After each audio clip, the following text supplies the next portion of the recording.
Welcome to the weekly press briefing of the Kosovo Specialist Chambers, where we aim to provide journalists with an update on the latest developments at the court and the opportunity to ask questions. On 8th of February 2024, the pretrial judge granted the request by the prosecution to join the case against Sabit Yanuzi and Ismet Batyari with the case against Haji Shala. The judge found that joining the two cases into one would serve the proper administration of justice. The three accused are all charged with the same alleged offenses: obstructing official persons and intimidation during criminal proceedings, on the basis of the same events. Specifically, both indictments allege that Mr. Shala, Mr. Yanuzi, and Mr. Batyari jointly coordinated and acted as a group in approaching a protected witness for the purpose of dissuading him from participating in proceedings before the Kosovo Specialist Chambers.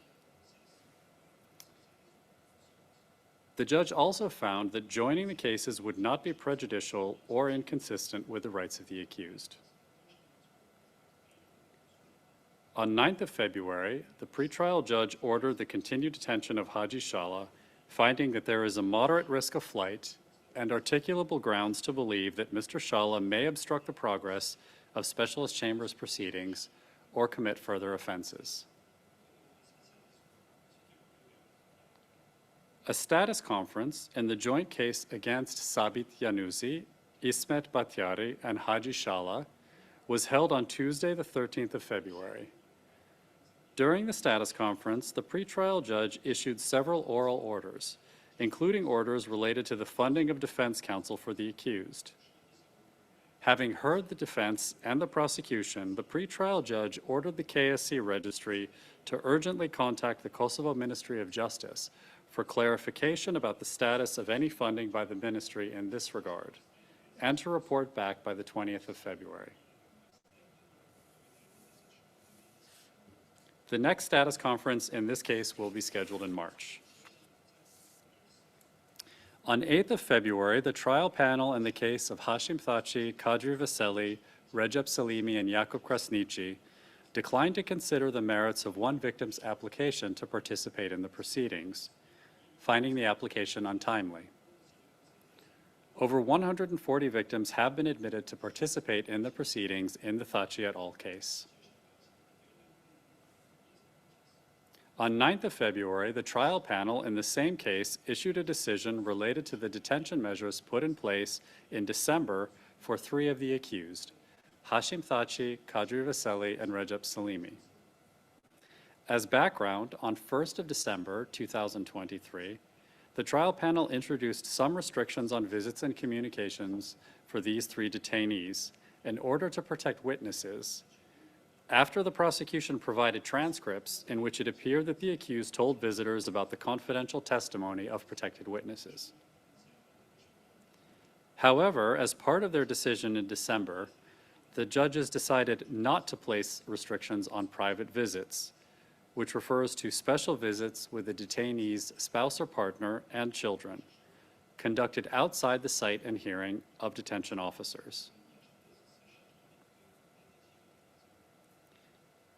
In their decision of 9th of February, the trial panel considered information from the registry about further instances of confidential information being discussed during visits, and stated that Mr. Salimi mentioned confidential information about protected witnesses to two unauthorized parties on at least two occasions, and in so doing disclosed confidential information. Similarly, Mr. Thaçi mentioned confidential information to two members of his family, and in so doing disclosed confidential information. However, the trial panel again decided not to introduce any restrictions for private visits with spouses or partners and children. Although the trial panel did not introduce restrictions on private visits, the judges noted that where the registrar or chief detention officer is in possession of information that there is a credible risk of such information being disclosed during a visit, including a private visit, the registrar, or acting on her behalf, the chief detention officer, has the authority to refuse such a visit and/or to impose those measures that are proportionate and necessary to effectively address that risk.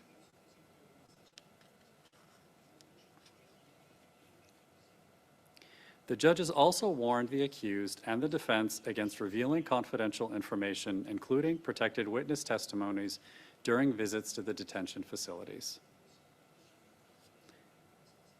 The judges affirmed that a detainee may challenge before the trial panel any decision by the registrar to deny or impose restrictions on a specific private visit.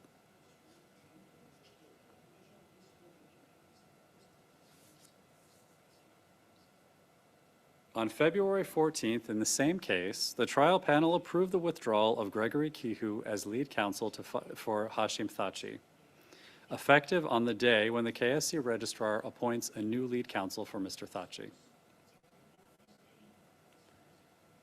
And in a separate matter related to counsel, having received the request by Venkateswari Alakhandra in relation to her potential appointment as counsel to Salih Mustafa, the trial panel in the Thachi et al. Case found on 8th of February that a conflict of interest could potentially arise if she were to represent Salih Mustafa in addition to her current appointment as counsel for Yakub Krasniqi.